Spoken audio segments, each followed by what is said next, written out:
దేవుని పరిశుద్ధ నామానికి మహిమ కలుగును గాక. హల్లెలూయా.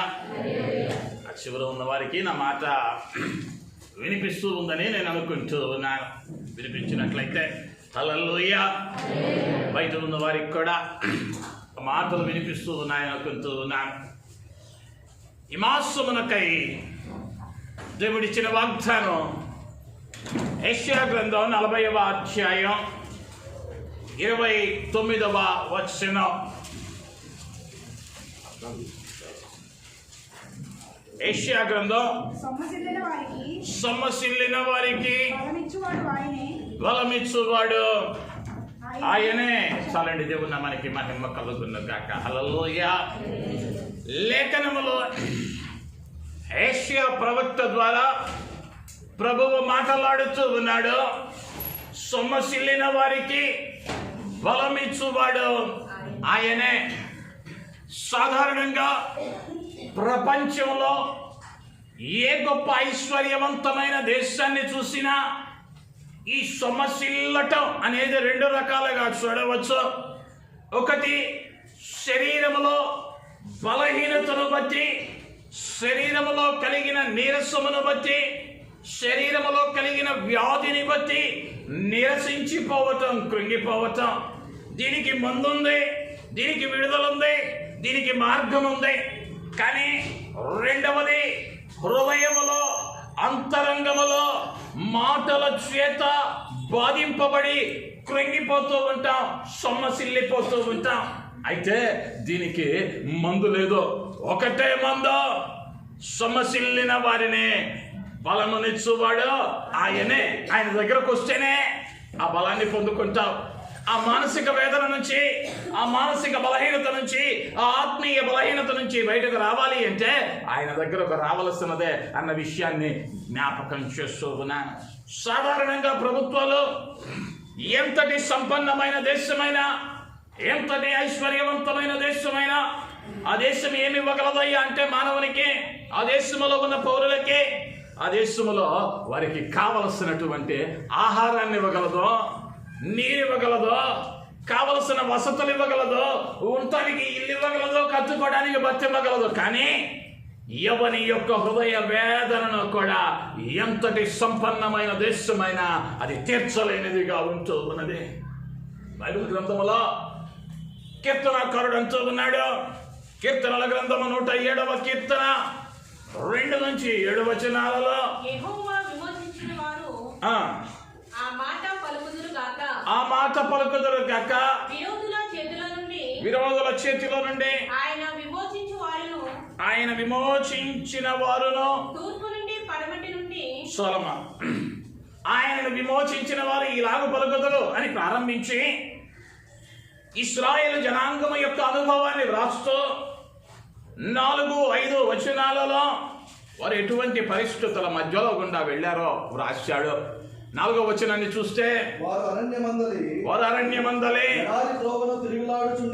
ఎడారి త్రోవను తిరుగులాడుచుండిరి, నివాసపురమేదియో వారికి దొరకకపోయెను. దేవుని నామానికి మహిమ కలుగును గాక. ఇక్కడ ఇశ్రాయేలు జనాంగం సొమ్మసిల్లిపోయారు, మాటి మాటికి సణుక్కుంటూ ఉన్నారు.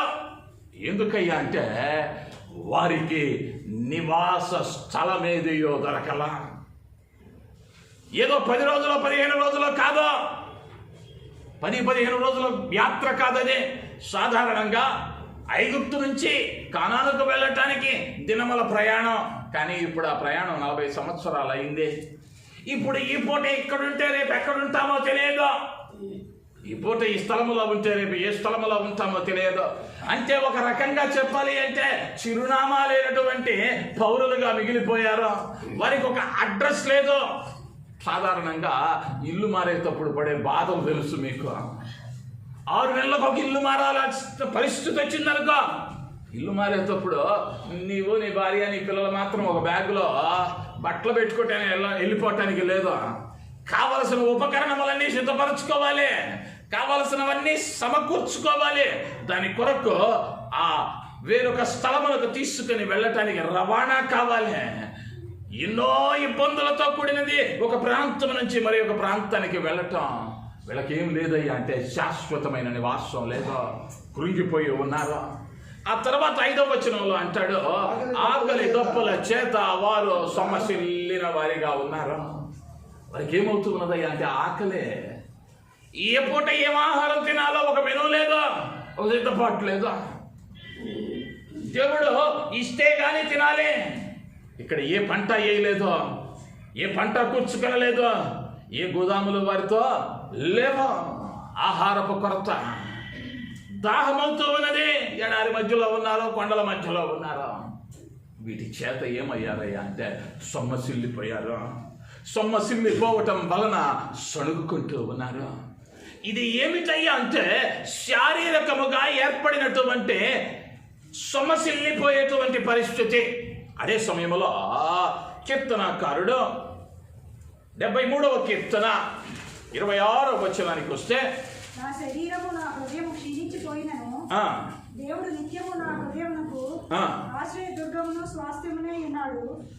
నా శరీరము నా హృదయము క్షీణించిపోయినను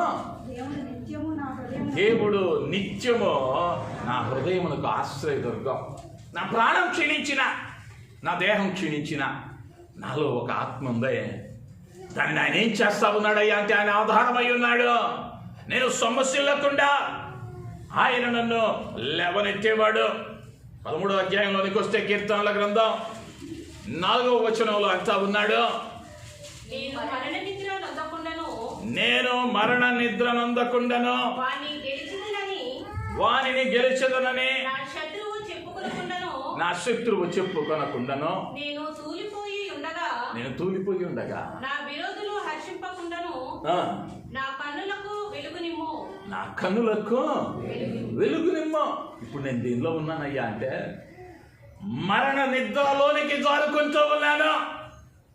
అది శారీరకమైన మరణము గురించి దావీదు మాట్లాడటం లేదు. పాపంలో పడ్డాడు, ఆత్మీయ మరణములోనికి జారిపోయాడు, దేవుని నుంచి దూరమయ్యాడు. నిన్నటి వరకు ఉన్న ఆత్మీయ నేత్రాలు ఈరోజు మూయబడ్డాయి. ఇప్పుడు అడుగుతూ ఉన్నాడు, నా కన్నులు తెరువు. 2 రకాలైనటువంటి సొమ్మసిల్లిపోవటం ఉంది. ఒకటి ఆత్మీయమైనటువంటి సొమ్మసిల్లు, రెండవది శారీరకమైనది. శారీరకంగా సొమ్మసిల్లితే ఏ వైద్యుడి దగ్గరికన్నా వెళితే ఏదో ఒక వైద్యం చేస్తే నీ శరీరానికి కావలసిన సత్తులను ఇస్తాడు. కానీ ఈ హృదయంలో ఏర్పడుతూ ఉన్నటువంటి ఆ నిరుత్సాహము, ఆ సొమ్మసిల్లిపోయేటువంటి స్థితికి ఎక్కడికయ్యా రావాలి అంటే నా ప్రభువు దగ్గరికి వస్తే మాత్రమే విడుదల ఉంటూ ఉన్నది. అయితే ప్రభువు అంటా ఉన్నాడు, సొమ్మసిల్లిన వారికి ఈ మాసములో నేను బలం ఇవ్వబోతా ఉన్నాను. ఎవరయ్యా సొమ్మసిల్లిపోతారు అన్న దానిని యెషయా గ్రంథంలో 40వ అధ్యాయం 30వ వచనంలో యెషయా ప్రవక్త అన్నాడు, బాలురు సొమ్మసిల్లుదురు, అలయుదురు, యవనస్తులు తప్పక తొట్టిల్లుదురు. వయసు అయిపోయిన కాలంలోనండి సొమ్మసిల్లిపోయేది, పెద్దవాళ్ళమైనాకండి కృంగిపోయేది. అప్పుడు కదా బాధలు అనుకుంటే పొరపాటే. బాలురు సొమ్మసిల్లుదురు, యవనస్తులు తప్పక తొట్టిల్లుదురు. వయస్సుతో సంబంధము లేదు సొమ్మసిల్లటానికి. అయితే ఈ ఉదయ కాలమందు ఆత్మీయ జీవితంలో లేదా నీ దైనందిన జీవితంలో ఎటువంటి సందర్భాల మధ్యలో సొమ్మసిల్లిపోయేటువంటి అవకాశం ఉందో, లేదా ఎటువంటి మార్గం గుండా నీవు వెళుతూ ఉన్నావో, బైబిల్ గ్రంథంలో 3 సంఘటనలను మీకు జ్ఞాపకం చేయాలని నేను ఆశపడుతూ ఉన్నాను. మొదటిగా సమూయేలు మొదటి గ్రంథము 2వ అధ్యాయము 4-5 వచనాలు. ప్రఖ్యాతి నొందిన వీలుకాండ్రు ఓడిపోవుదురు, ఓడిపోవుదురు. తొట్టిల్లిన వారు బలము ధరించుదురు. తృప్తిగా భుజించిన వారు అన్నం కావాలని కూలికి పోవుదురు. ఆకలి కొనిన వారు ఆకలి తీరా తిందురు. వడ్రాలు ఏడుగురు పిల్లలను అనేక మంది పిల్లలను కనినది కృషించిపోవును. దేవుని నామానికి మహిమ కలుగును గాక. హల్లెలూయా, హల్లెలూయా. చక్కగా వ్రాస్తూ ఉన్నాడు. అక్కడ హన్నా దేవుడు తనకిచ్చిన మాటను బట్టి విజ్ఞాపన చేస్తూ గానం చేస్తా ఉంది. ఏమంటా ఉన్నదయ్యా అంటే, ప్రఖ్యాతి కాంచినటువంటి వెలుకంట్లో ఓడిపోయేటువంటి ప్రమాదం ఉంది. లేదా వారు తొట్టిల్లిన వారు బలం పొందుతారు. తృప్తిగా భుజించిన వారు ఆకలి వేసి కూలికి పోతారు. అంటే వారు వీరవుతారు, వీరు వారవుతారు అన్న సంగతిని హన్న చెబుతా ఉంది. అయితే ఇప్పుడు హన్న ఎక్కడికి వెళ్ళి వచ్చిన తర్వాత ఈ మాటలు చెబుతుందయ్యా అంటే, ఇంతకు ముందు ఆమె పరిస్థితి ఏంటయ్యా అంటే, 1వ అధ్యాయం 6వ వచనానికి వద్దాం. యెహోవా ఆమెకు సంతు లేకుండా చేసి ఉన్న హేతువును బట్టి ఆమె వైరి యగో పెనిన్న ఆమెను విసిగించుటకై ఆమెకు కోపము పుట్టించుచు వచ్చెను. దేవుని నామానికి మహిమ కలుగును గాక. హల్లెలూయా. ఇప్పుడు హన్నా యొక్క సవతి అయినటువంటి పెనిన్న ఏం చేస్తా ఉన్నదయ్యా అంటే, మాటల చేత విసిగించుచు కోపము పుట్టించుచు ఉంది. ఎప్పుడైతే కోపం పుట్టించిందో, ఎప్పుడైతే విసిగించిందో, ఈమె వేదనకు అవధులు లేవో, ఈమె బాధకు అవధులు లేవో. ఈమె మందిరానికి వెళ్ళింది, మందిరానికి వెళ్ళి మందిరంలో ప్రార్థన చేస్తా ఉంది, మందిరంలో విజ్ఞాపన చేస్తా ఉంది.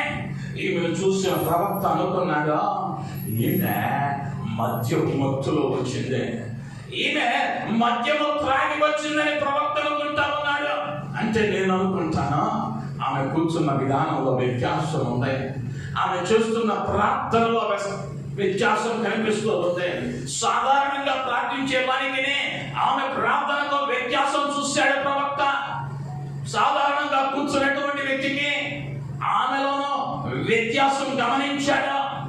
ఇప్పుడు ఆమె ఎలా ఉన్నది అంటే, తన శరీరం ఏమైపోతూ ఉన్నదో కూడా తెలియనంత వేదనలోనికి వెళ్ళిపోయింది.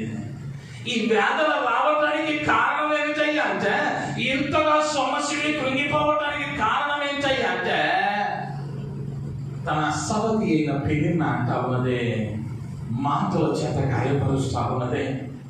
అయితే నేను అనుకుంటాను, పెనిన్న అనాల్సిన మాట, ఆ వచనాన్ని కొంచెం జాగ్రత్తగా మనం గమనిస్తే, ఆ మొదటి పదం యెహోవా ఆమెకు సంతు లేకుండా చేసిన. ఇక్కడ నా తప్పు ఏమీ లేదు.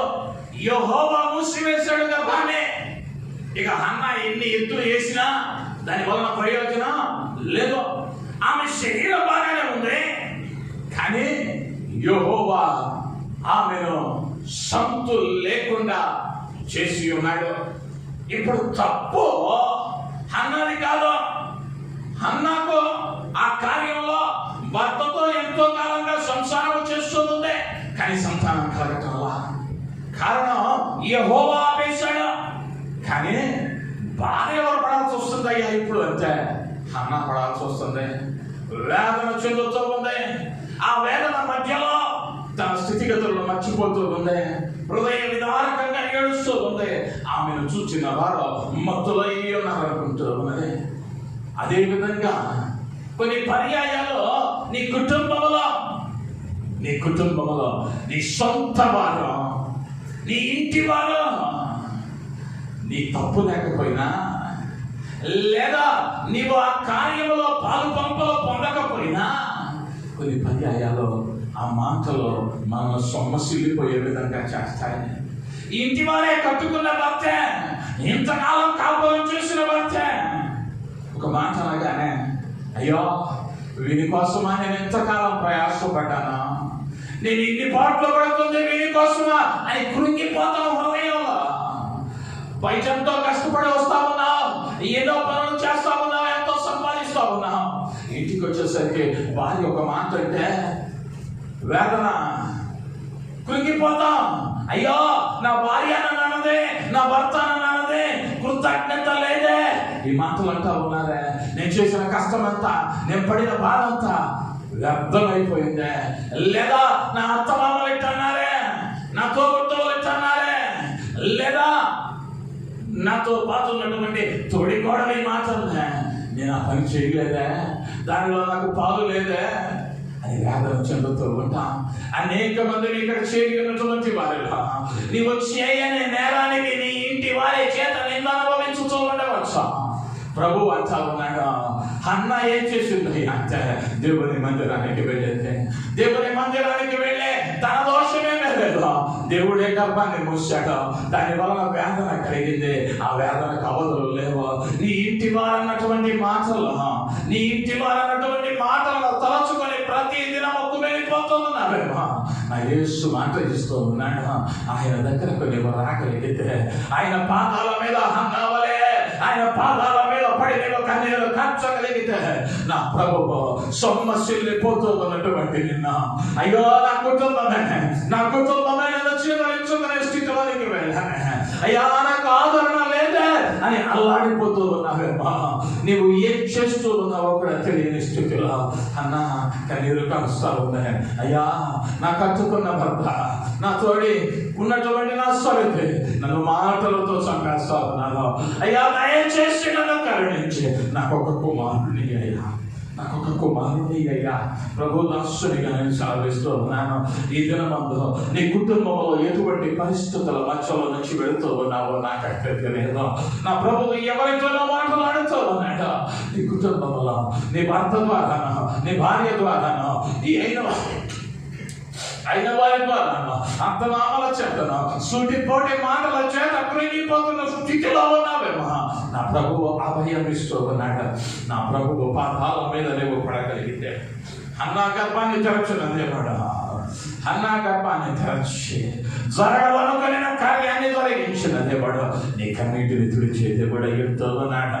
నువ్వు నమ్మగలిగితే ఈ మాసంలో సొమ్మసిల్లిపోయినటువంటి నిన్ను ఆయన బలమించి లేవనెత్తువాడై ఉంటూ ఉన్నాడు. ఎటువంటి సందేహం లేదు. అనేక పర్యాయాలు ఆ సొమ్మసిల్లిన స్థితిలో, అయ్యో నా కుటుంబమే నాకు అండగా లేదే, నేనేమైపోతాను, సావైనా మేలు కదా అని అనిపించేటువంటి ప్రమాదాలు ఉన్నాయి. ఆ స్థితిలోనే ఉన్నావేమో, ఆ ఇబ్బందుల గుండా పడుతూ ఉన్నావేమో. దేవుడు నీతో మాట్లాడుతూ ఉన్నాడు. నా దగ్గరకు రాగలిగితే బలమిచ్చేవాడని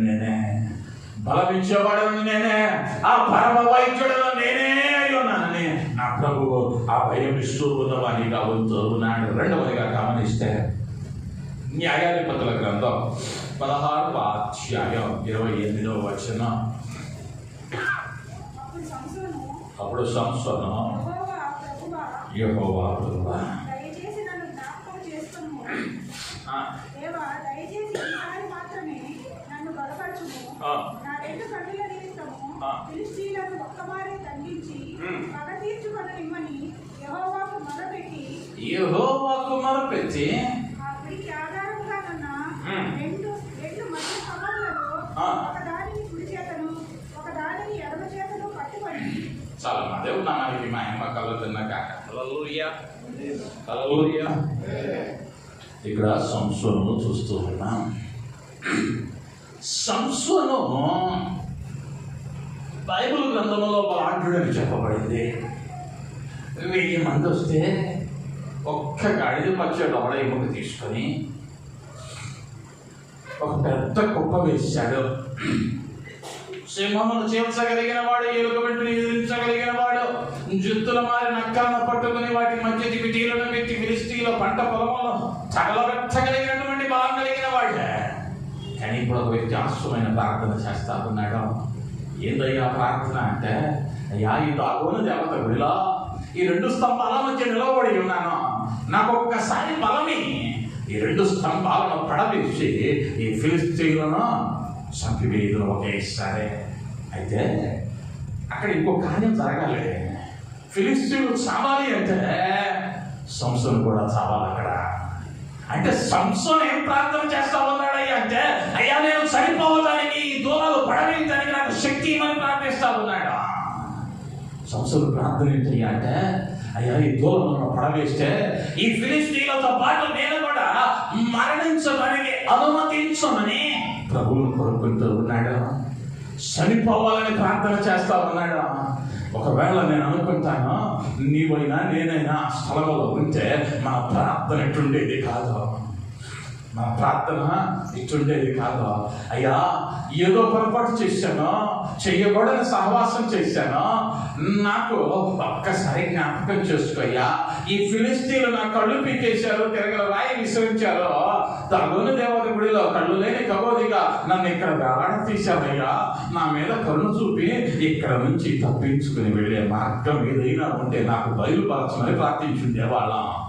ఎందుకయ్యా అంటే కళ్ళు లేకపోయినా ఈ ఏడవకాడ రోడ్డు పక్కన కూర్చొని బతికేస్తానయ్యా అని ఉండేవాళ్ళం. కానీ సంసోను అలా ప్రార్థించట్లా. నేను చచ్చిపోయినా పర్లేదయ్యా, నేను కూడా వీరితో చచ్చిపోతా, కానీ ఫిలిష్తీయులు కూడా చచ్చిపోవాలి. ఎందుకయ్యా ఈ ప్రార్థన చేశాడు అంటే ఆ బాధను తట్టుకోలేకపోయాడు. ఆ బాధను ఆ వేదనను తట్టుకోలేకపోతా ఉంది హృదయం. ఏంటయ్యా వేదన, ఏంటయ్యా బాధ అంటే, ఒక స్త్రీని ప్రేమించాడు. ఆ స్త్రీని ప్రేమించాడు తెలియలా అని చెప్పబడింది. ఎంతో నమ్మాడు. ఎంతగా నమ్మాడంటే ఆమె అనేక పర్యాయాలు అడుగుతూ ఉంది. ప్రారంభంలో అడిగింది నీ బలం ఎక్కడుంది, నీ బలం ఎక్కడుందని. చెప్పలా. ఎప్పుడైతే పలుమార్లు నిశ్చయించిందో తాను ప్రేమించిన ప్రియురాలకి తన రహస్యాన్ని చెబుతా ఉన్నాడు. నా క్షవరంలో ఉందమ్మా, నా క్షవరము కనుక చేస్తే నా బలం నాలో వచ్చి వెళ్ళిపోయింది, నాలో నుంచి బలము వెళ్ళిపోయింది. ఆ రహస్యాన్ని చెప్పిన వెంటనే ఫిలిష్తీయులతో కలిసి శత్రువులతో కలిసి తాను నమ్మినటువంటి ప్రియురాలు ఏం చేసిందయ్యా అంటే సంసోనును ముంచేసింది, సంసోనును మాయ చేసింది, మోసం చేసింది, అన్యాయం చేసింది. ఈ అన్యాయాన్ని సంసోను తట్టుకోలేకపోయాడు. ఈ దివిలో గనక ఫిలిష్తీయులలో ఒక 10,000 మందిని తీసుకుని వచ్చి ధైర్యముగా సంసోను మీద యుద్ధం ప్రకటించినట్లయితే ధైర్యంగా ఎదుర్కొని ఇంకో 10 కుప్పలు వేసి ఉండేవాడేమో, దానిలో ఎటువంటి సందేహం లేదు. కానీ ఏది తట్టుకోలేకపోయాడయ్యా అంటే తనతో స్నేహంగా ఉండే, తనతో దగ్గరగా ఉండే, తన మాట ఎక్కడికి పోదన్న నమ్మకంతో చెబితే నమ్మినా మీరు చేసిందయ్యా అంటే నడిగొట్టు మీద పడేసిందే, నమ్మినామా నెట్టేట ముంచేసిందే. అనేక పర్యాయాలు నీ జీవితంలో నా జీవితంలో కూడా నీ చుట్టూ ఉన్న స్నేహితులను నమ్ముతాం, నీ చుట్టూ ఉన్నటువంటి వారిని నమ్ముతాం, నమ్మి చెప్పకూడని రహస్యం కూడా చెప్పేస్తాం, చెప్పకూడని విషయం కూడా చెబుతాం, పంచుకుంటాం. ఆ పంచుకున్నప్పుడు బాగానే ఉంటది, ఆ పంచుకున్నది నాన్న బాగానే ఉంటది. కానీ ఒకరోజు వస్తుంది ఆ రహస్యం వెళ్ళకూడని చోటకు వెళ్ళినప్పుడు నీ వేదన అంత కాదు. అయ్యో నేను ఎంతగానో నమ్మానే, నేను ఎంతగానో నమ్మి చెప్పానే, అంతగా నమ్మితే నాకు ఈ పని చేసేది. ఆ వేదన తట్టుకోలే నీ జీవితంలో కూడా. ఎవరైనా నీవు నమ్మిన వారు నిన్ను మోసం చేసి నీ స్నేహితులలో నీ బంధువులలో నిన్ను ఇబ్బందులకు గురి చేశారేమా, నా ప్రభు అంటారున్నాగా నిన్ను వారు విడిచిపెట్టినా విడిచిపెట్టవచ్చా, కానీ నేను నిన్న విడిచిపెట్టనా. దావీదు గారు కూడా ఆ మార్గం గుండా వెళ్ళాడు. దావీదు అంటాడు, అయ్యా నా భోజనపు బల్ల మీద నా స్నేహితులను కూర్చొని వారికి నా భోజనపు బల్ల మీద భోజనం వడ్డించా. వారు ఏమయ్యారయ్యా అంటే ఇప్పుడు నా మీదకి కాలు ఎత్తుతున్నారు వారు, నేను ఎట్ట యుద్ధం చేస్తారో వారికి దగ్గరగా చూశారు, నా విషయాలన్నీ చెప్పాను. నా రాజ్యంలో ఎక్కడ ఏదుందో, ఏది చేస్తే ఏమవుతుందో అన్ని సత్యాలు తెలుసు వాళ్ళకి. కానీ ఇప్పుడు ఏమయ్యారయ్యా అంటే, దుర్మార్గుడైనటువంటి నా కుమారునితో చేరి నా రాజ్యాన్ని నా నుంచి దూరం చేయటానికి వారితో చేతులు కలిపి ఇప్పుడు నా మీదకే వచ్చారా? ఈ బాధ నేను తట్టుకోలేకపోతా ఉన్నాను, ఈ వేదన నేను తట్టుకోలేకపోతా ఉన్నాను. నా వారనుకున్నాను మొత్తం నేర్పించా, నా వారనుకున్నాను నాకు అండగా ఉంటారనుకున్నా. కానీ వారు ఏం చేస్తారయ్యా అంటే నన్ను మోసం చేశారు. యేసుక్రీస్తు వారు కూడా ఆ మార్గం గుండా నడిచిన వాడే. యేసు 12 మంది శిష్యులను ఏర్పరచుకున్నాడు. వారిలో ఒకడు ఇస్కరియోతు యోధా. ప్రభువు వారిని నమ్మాడు, వారి చేతికి ఆ ధనపు సంచిని అప్పగించాడు, ఆ బాధ్యతను ఇచ్చాడు. తన వారిలో ఒకరిగా అపోస్తలుడని పిలువబడటకు యోగ్యునిగా వారిని నిలవపెట్టాడు. అంతగా ప్రభువు నమ్మితే ఈ ఇస్కరియోతు యోధా ఏం చేస్తా ఉన్నాడయ్యా అంటే, ఆయనను అమ్ముకోవటానికి సమాజపు పెద్దలతో, మత అధికారులతో బేరం మాట్లాడుకుంటా ఉన్నాడు.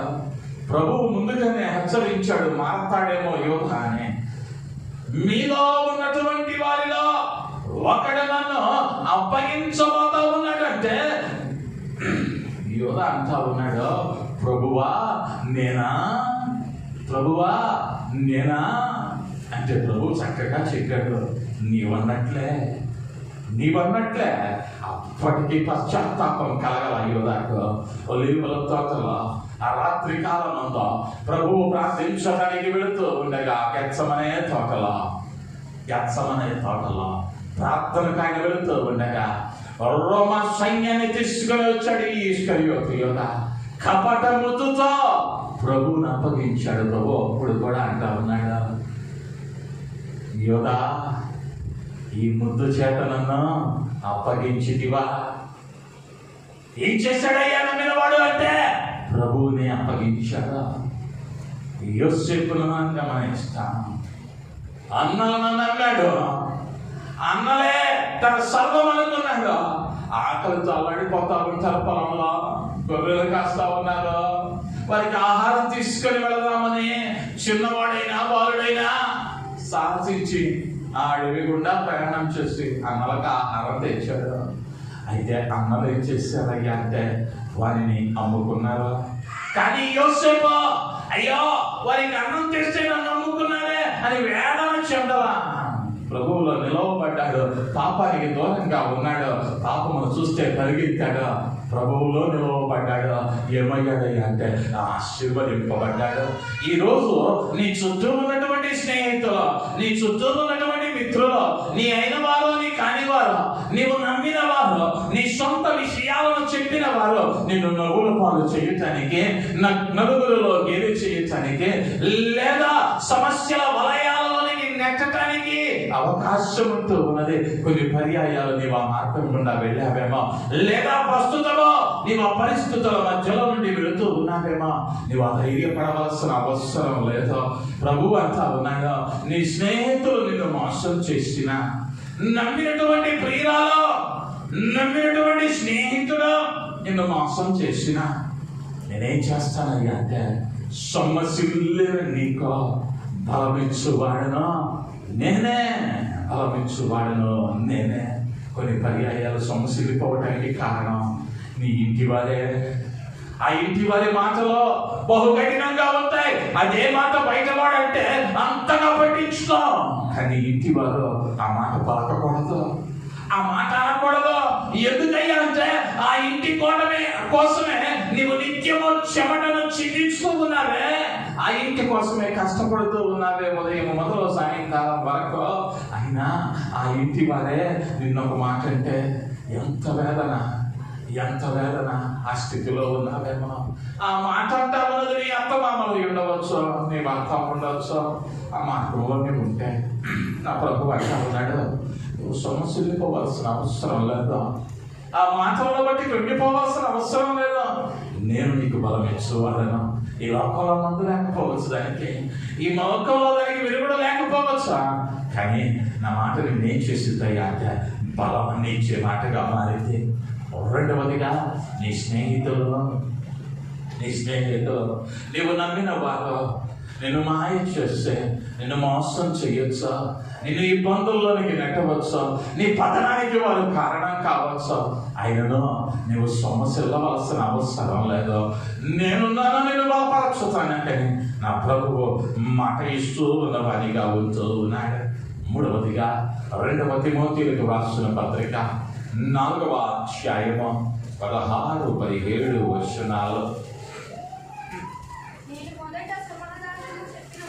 నేను మొదట సమాధానము చెప్పినప్పుడు ఎవడునూ నా పక్షముగా నిలువలేదు, అందరూ నన్ను విడిచిపోయి అది వారికి నేరముగా ఎంచబడును గాక. చాలా దేవుని నామానికి మహిమ కలుగును గాక. హల్లెలూయా. నేను మొదట సమాధానము చెప్పినప్పుడు ఎవడనో నా పక్షమున నిలవలేదు, అందరూ నన్ను విడిచిపోయి ఇది వారికి నేరముగా ఎంచబడును గాక. దేవుని నామానికి మహిమ కలుగును గాక. హల్లెలూయా.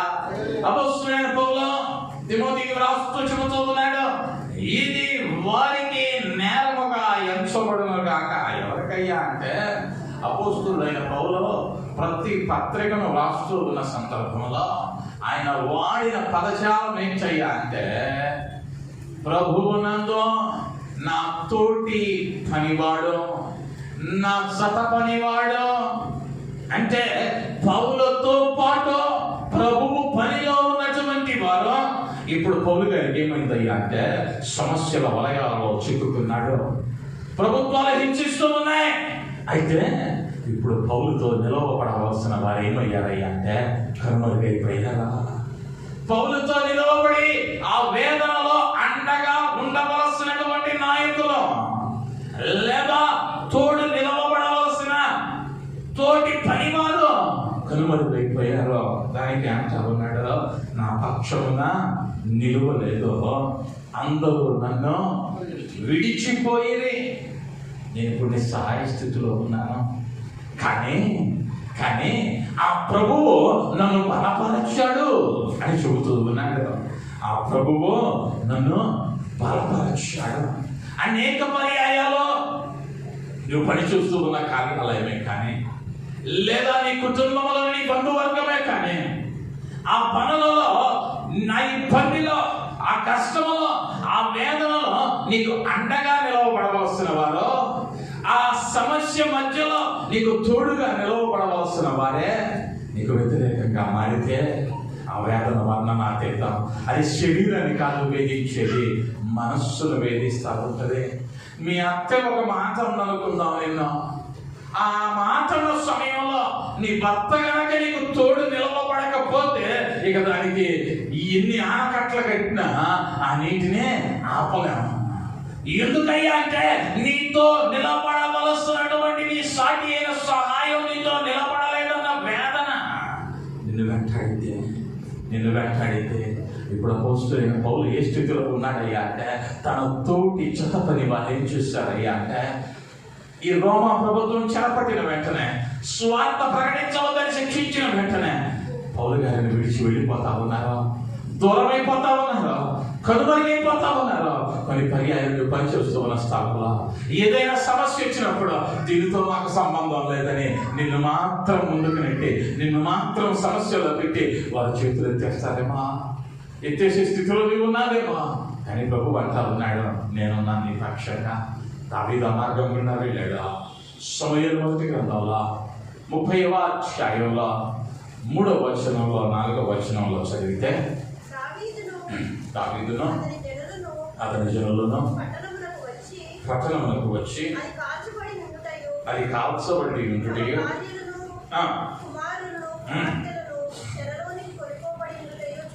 చూచి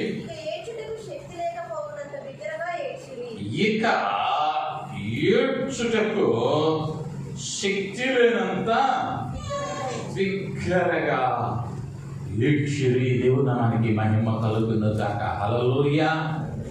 దావీదుతో పాటు సైన్యం ఒకటి ఉంది. దావీదు కష్టం వచ్చింది. ఆ కష్టం వచ్చినది నాన్న దావీదుకు అండగా నిలబడింది ఈ సైన్యం. వీరు తమ దేశంలో నుండి ఫిలిష్తీయుల మధ్యలోనికి వెళ్ళారు. కొంతకాలం అక్కడ దాక్కున్నారు. కలిగినటువంటి ఇబ్బందులను బట్టి కొంతకాలం అక్కడ ఉండి తరువాత తిరిగి సిక్లాగుకు వస్తూ ఉన్నారు. వచ్చి చూసేసరికి ఈ పట్టణం కాల్చివేయబడింది. ఈ పట్టణం కాల్చివేయబడేసరికి వారి పరిస్థితి ఎలా ఉన్నది అంటే శక్తి లేనంతగా బిగ్గరగా ఏడ్చేస్తా ఉన్నారు. వారి భార్యలను పిల్లలను శత్రువులు చెరపట్టుకొనిపోయారు ఫిలిష్తీయులు, అమాలేకీయులు. ఇప్పుడు ఈ వేదనలో దావీదు కూడా భాగమైపోయాడు. దావీదు కూడా తన భార్యను పిల్లలను పోగొట్టుకున్నాడు. సైన్యము తోడుగా ఉంది అప్పటి వరకు. కానీ అప్పటి వరకు దావీదును తప్పించడానికి దావీదుకి ఒక కోటలాగా నిలవబడ్డ సైన్యం ఇప్పుడు ఏమైపోయిందయ్యా అంటే ఆలోచనానికి వచ్చేసరికి మరియు తమ తమ కుమారులను బట్టియు కుమార్తెలను బట్టియు జనులందరికీ ప్రాణము విసిగినందున దావీదును రాళ్ళు రువ్వి చంపుదము రండని వారు చెప్పుకొనగా దావీదు తన దేవుడైన యెహోవాను బట్టి ధైర్యము తెచ్చుకొనెను. దేవుని నామానికి మహిమ కలుగును గాక. హల్లెలూయా, హల్లెలూయా. ప్రారంభంలో అంటాడు దావీదు మిక్కిలి దుఃఖపడెను. దుఃఖం అధికమైపోయింది. ఎందుకయ్యా అంటే నిన్నటి వరకు తోడుగా ఉండి కాపలా కాసిన సైనికులు, నిన్నటి వరకు తాను ఎక్కడ యుద్ధం చేద్దామంటే అక్కడ యుద్ధానికి వెళ్ళినటువంటి సైనికులు, ఇప్పుడు జరిగిన నష్టానికి దావీదుతో సంబంధం లేదా. దావీదు భార్య పిల్లలు కూడా చెరపట్టిపోయారు.